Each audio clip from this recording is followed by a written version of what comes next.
अब मैं द्वितीय आलेख वाचक के रूप में आमंत्रित कर रहा हूं प्रोफेसर अनेकांत जैन, जिनका विषय है तीर्थंकर श्री ऋषभावतार की वैदिक कथा और जैन कथा में साम्य वैषम्य।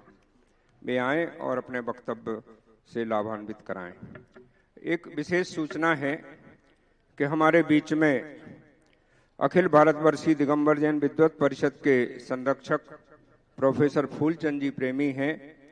इनकी 3 कृतियां अभी हाल ही में प्रकाशित हुई हैं, जिसमें एक है मूलाचार संस्कृत आचार वृत्ति सहित भाषा वचनिका, आचार्य भट्टकेर कृत सौरसैनी प्राकृत भाषा में लिखित मूलाचार ग्रंथ, आचार्य वसुनंदी कृत 12,000 श्लोक प्रमाण सरल संस्कृत भाषा में आचार वृत्ति नामक टीका तथा इसी टीका के आधार पर 18वीं सदी के मर्मज्ञ विद्वान कवि नंदलाल जी छावड़ा एवं ऋषभदास जी निगोत्याकृत ढूंढारी भाषा में भाषा वचनिका सहित इस ग्रंथ का हस्तलिखित मूल पांडुलिपि से संपादन प्रोफेसर फूलचंद जैन प्रेमी एवं उनकी सहधर्मिणी विदुषी डॉक्टर मुन्नी जैन ने किया है। यह पुस्तक नवकार इंटरनेशनल से प्रकाशित है। दूसरी पुस्तक आर्हत जैन धर्म दर्शन, इसमें प्रोफेसर प्रेमी जी के जैन धर्म दर्शन के विभिन्न विषयों पर 70 से अधिक महत्वपूर्ण शोध निबंधों का ये अनुपम संग्रह है, जिसमें ऐतिहासिक, तुलनात्मक, वर्णनात्मक पद्धति के विविध पक्षों पर आधारित निबंध हैं, जिनकी उनकी 60 वर्ष से अधिक वर्षों की सुर साधना का परिणाम है। इसका प्रकाशन भी भारतीय ज्ञानपीठ दिल्ली ने किया है। तीसरी पुस्तक श्रमण संस्कृति एवं वैदिक विराट, यह अभी प्रकाशित हुई है। इस पुस्तक में वेदों, उपनिषदों, पुराणों में उपलब्ध जैन संदर्भ प्रस्तुत किए गए हैं। यह प्रेमी जी की विगत 20 वर्षों के अनुसंधान का परिणाम है, जिसमें जैन श्रमण संस्कृति की प्राचीनता प्रमाण सहित सिद्ध की गई है। इस ग्रंथ के मूल प्रेरणा स्रोत पूज्यवर आचार्य श्री विद्यासागर जी महाराज थे और इसके प्रकाशन के अनंतर उन्होंने इस पुस्तक का स्वाध्याय भी किया और प्रेमी जी को आशीर्वाद भी दिया। इसका प्रकाशन भारतीय ज्ञानपीठ से किया गया है और विशेष बात यह है कि अखिल भारतवर्षीय दिगंबर जैन विद्वत परिषद के संरक्षक श्रीमान श्रेष्ठी श्री ज्ञानेन्द्र जी गदिया परिवार की ओर से यहाँ इसकी कुछ प्रतियां विद्वानों को भेंट स्वरूप प्रदान की जा रही हैं। जिन्हें यह प्रति चाहिए हो वो प्रेमी जी से प्राप्त कर लें। आए प्रोफेसर अनेकांत जी।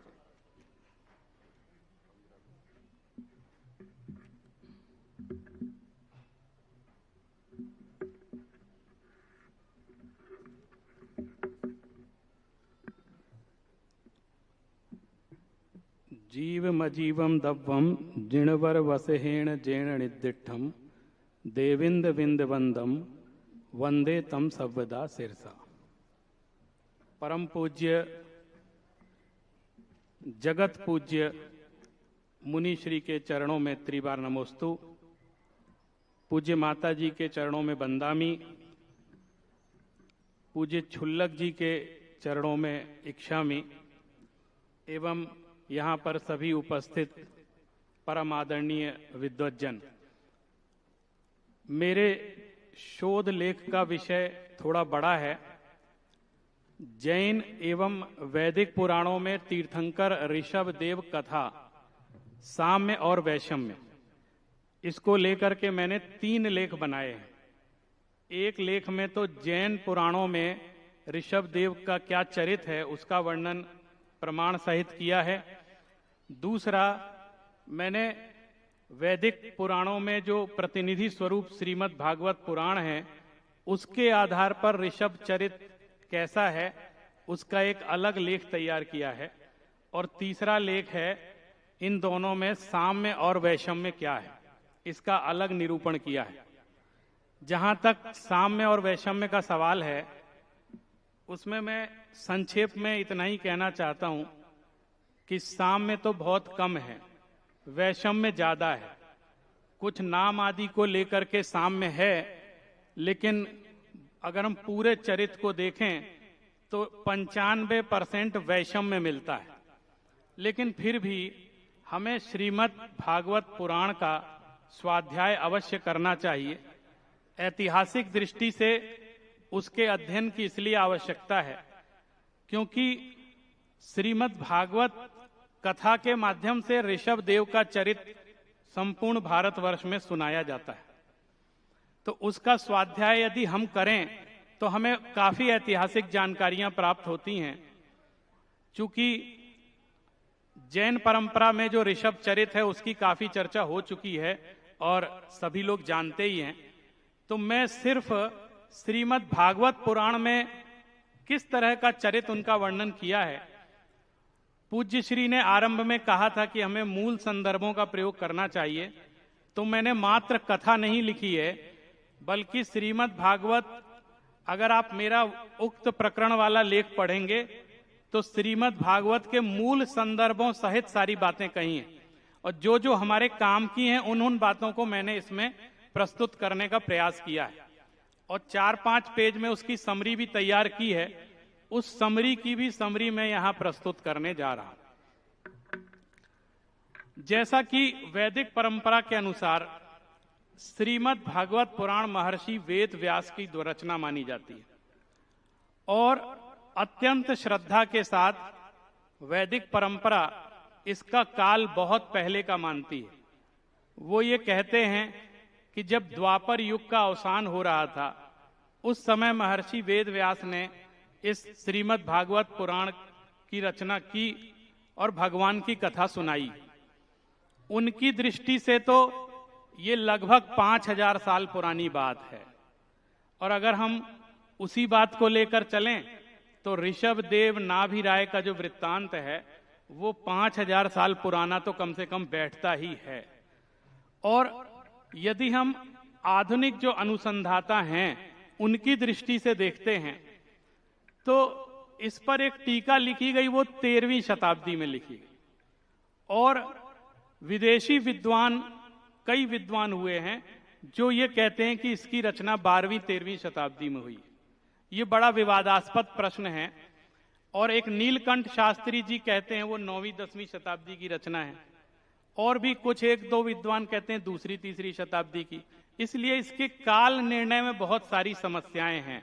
परंपरा इसको द्वापर युग का मानती है, जिसके तुरंत बाद कलयुग प्रारंभ हो गया। और जब इसका मैंने स्वाध्याय किया बकायदा, और मैं अपना सौभाग्य मानता हूं कि संगोष्ठी के माध्यम से मुझे उसका विशेष स्वाध्याय करने का अवसर मिला। काफी कुछ चर्चा हमारे प्राचार्य अरुण जी ने भी की थी और आदरणीय प्राचार्य शीतल चंद जी ने भी उसके विषय में कुछ बात कही। मैं कुछ वो संदर्भ आपको सुनाना चाहता हूं जो जब आप उस ग्रंथ को पढ़ेंगे तो आपको बहुत आनंद आए। जैसे ब्रह्मा जी के एक पुत्री थी शतरूपा, और मनु, स्वयंभू मनु, ये पुत्र थे। इन दोनों का विवाह हुआ और 2 पुत्र का जन्म हुआ, उसमें प्रिव्रत और उत्तानपाद, ये 2 पुत्र हुए। तो जो प्रिव्रत थे उनका चरित भी 5वें स्कंद में आरंभ में लिखा हुआ है, और आप अगर उस प्रिव्रत का चरित पढ़ेंगे तो आपको ऐसा लगेगा जैसे किसी जैन राजा का चरित उसमें वर्णन किया जा रहा हो। वो बहुत आध्यात्मिक थे, बड़ा उनकी आध्यात्मिकता और वैराग्य का वर्णन किया, और वो निवृत्ति की ओर बढ़ रहे थे। लेकिन ब्रह्मा जी ने उन्हें रोका कि तुम निवृत्ति मत लो, और उनकी प्रेरणा से वो अनासक्त पूर्वक पृथ्वी का शासन करने के लिए तैयार हो। फिर प्रिव्रत के पुत्र हुए अग्निंद्र आदि 10 पुत्र, फिर जो अग्निंद्र थे उनके नाभि आदि 9 पुत्र हुए, और ये जो नाभि प्रथम पुत्र थे इनके ही प्रथम पुत्र, एक ही पुत्र हुआ, वो ऋषभ देव कहलाए। उनके जो जन्म का कथानक है बड़ा महत्वपूर्ण है कि उनकी नाभि का विवाह मेरु की देवी मेरु देवी से हुआ था, जिनसे महाप्रतापी पुत्र ऋषभ का जन्म हुआ। पहले इनके यहां जन्म नहीं हो रहा था पुत्र का, तो इन्होंने क्या किया कि कामना की यज्ञ पुरुष से और यजन किया। फिर इनके जो पूज्य ऋत्विज थे उन्होंने श्री हरि भगवान से प्रार्थना की कि इनके पास आपके ही समान पुत्र हो, ऐसी हम कामना करते हैं। तो उसमें बड़ा संदेश लिखा हुआ है कि भगवान ने बड़ी करुणा पूर्वक ये कहा कि ये बड़ा, ब्राह्मणों ने बड़ा वरदान दुर्लभ मान लिया है, और हम ये कैसे कर सकते हैं, क्योंकि मेरे समान तो कोई दूसरा है ही नहीं, तो मेरे समान पुत्र इनके यहाँ कैसे हो सकता है। मैं ईश्वर हूं, मेरे समान कोई दूसरा नहीं है। फिर उन्होंने कहा कि चूंकि ब्राह्मणों के वचन कभी मिथ्या नहीं होने चाहिए। मैं ये बात इसलिए कह रहा हूं कि प्रत्येक स्थान पर ब्राह्मणों से विमर्श करने की सलाह दी गई है। और हम अपनी परंपरा में देखते हैं तो हम कहते हैं कि भरत ने ब्राह्मण वर्ण की स्थापना की, जबकि यहाँ नाभि भी ब्राह्मणों से सलाह ले रहे हैं। ऐसा उपदेश दिया गया कि उनकी सलाह के बिना कोई काम मत करना। स्वयं श्री हरि भगवान कह रहे हैं कि ब्राह्मणों के वचन मिथ्या नहीं होने चाहिए, इसलिए मैं स्वयं नाभि और मेरु देवी के गर्भ से अवतार लूंगा। ऐसा फिर ऋषभ देव के रूप में उन्होंने अवतार लिया।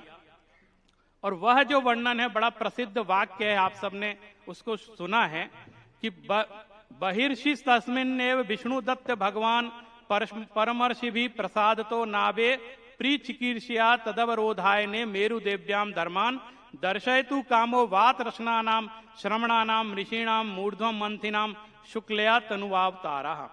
और इसमें विशेष रूप से यह कहा कि दिगंबर सन्यासी, माने मेरु देवी के गर्भ से दिगंबर सन्यासी और ऊर्ध्वरेता मुनियों का धर्म प्रकट करने के लिए शुद्ध सत्वमय विग्रह से ऋषभ देव प्रकट हुए, माने विष्णु के अवतार के रूप में वो प्रकट हुए।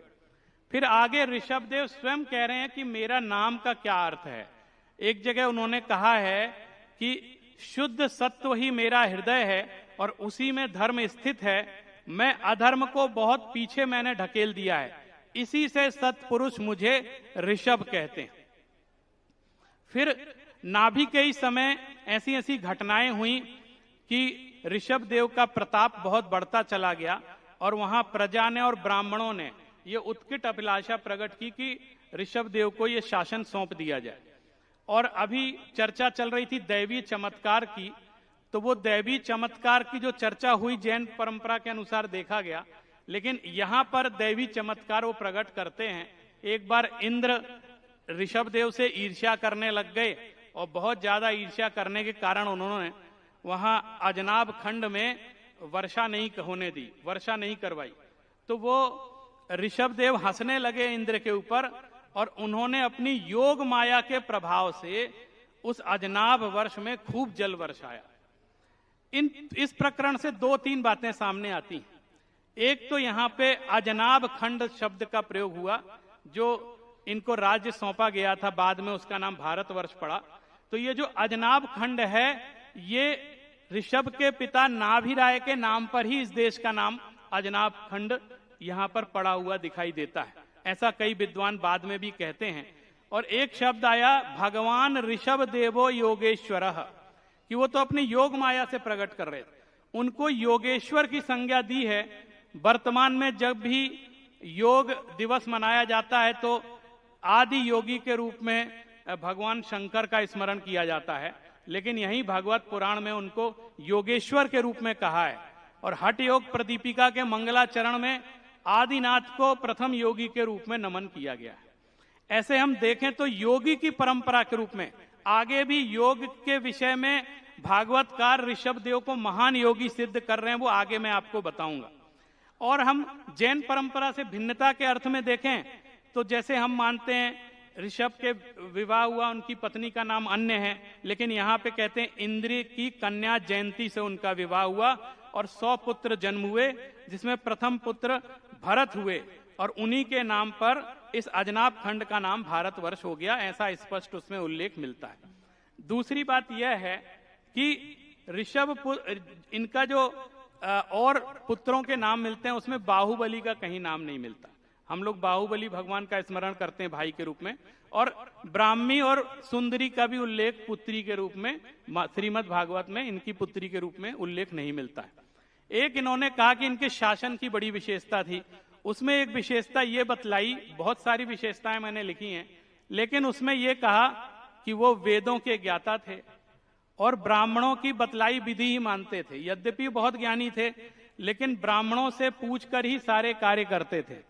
तो और इनके शासन में कोई भी व्यक्ति भगवान से अपने लिए कभी कुछ नहीं मांगता था, ऐसा भी स्पष्ट रूप से उल्लेख किया। मैंने लोग भी निष्काम थे, कुछ मांगते थे तो स्वयं के लिए कुछ ऐसी वस्तु नहीं मानते थे और किसी भी दूसरे की वस्तु को कोई देखता भी नहीं था।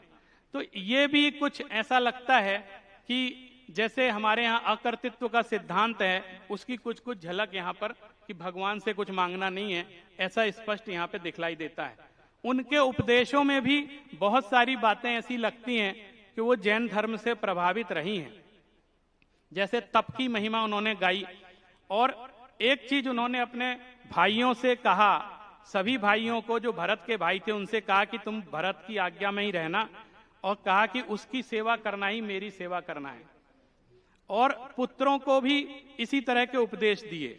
वैराग्य की भी बहुत बड़ी बात कही। मैं चूंकि संकेत हो चुका है तो मैं समरी के रूप में एक बात कहना चाहता हूं। हमारे प्राचार्य अरुण जी ने भी कही थी, लेकिन मैं वो शब्दशः आपको सुनाना चाहता हूं, जिससे ऐसा लगता है कि वो जब ये कहते हैं कि कलयुग में एक आरहत नाम का राजा होगा जो इन्हीं ऋषभ देव के आश्रय से इनके उदाहरण दे दे करके मिथ्या मत का प्रचार करेगा। क्योंकि ऋषभ देव तो वेद के ज्ञाता हैं, सनातन धर्म के प्रवर्तक हैं, लेकिन कलयुग का प्रभाव है कि आरहत मत प्रारंभ कर देंगे। उसका एक एक आप शब्द सुनिए, उससे तुलना करेंगे तो ऐसा लगता है सीधे साक्षात जैन धर्म के लिए बात कही जा रही है। आप देखिए, राजन, जिस समय कलयुग में अधर्म की वृद्धि होगी उस समय कोंक, बेंक और कुटक देश का मंदवती राजा अरहत वहां के लोगों से ऋषभ देव जी के आश्रमातीत आचरण का वृत्तांत सुनाकर तथा स्वयं उसे ग्रहण कर लोगों के पूर्व संचित पाप फल रूप होनहार के वशीभूत हो भय रहित होकर स्वधर्म पथ का परित्याग करके अपनी बुद्धि से अनुचित और पाखंड पूर्ण कुमार्ग का प्रचार करेगा। उससे कलयुग में देव माया से मोहित अनेकों अधम मनुष्य अपने शास्त्र विहित शौच और आचार को छोड़ बैठेंगे।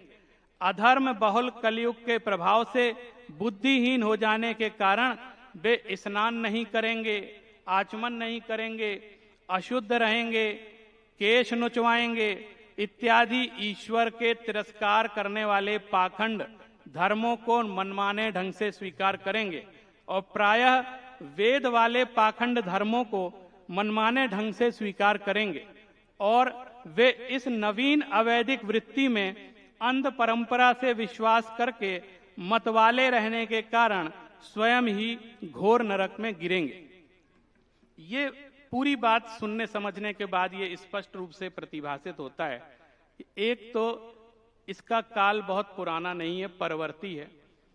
अगर ये सारी की सारी जो विकसित जैन सभ्यता को देख करके और वहां पर ब्राह्मणों के माध्यम से चूंकि किसी चीज का संचालन नहीं होता था तो विशेष उपदेश दे करके कि ऋषभ भी ब्राह्मणों से सलाह लेते थे, भरत भी ब्राह्मणों से सलाह लेते थे और वो सनातन जो वैदिक परंपरा चल रही थी उसका ही पालन करते थे।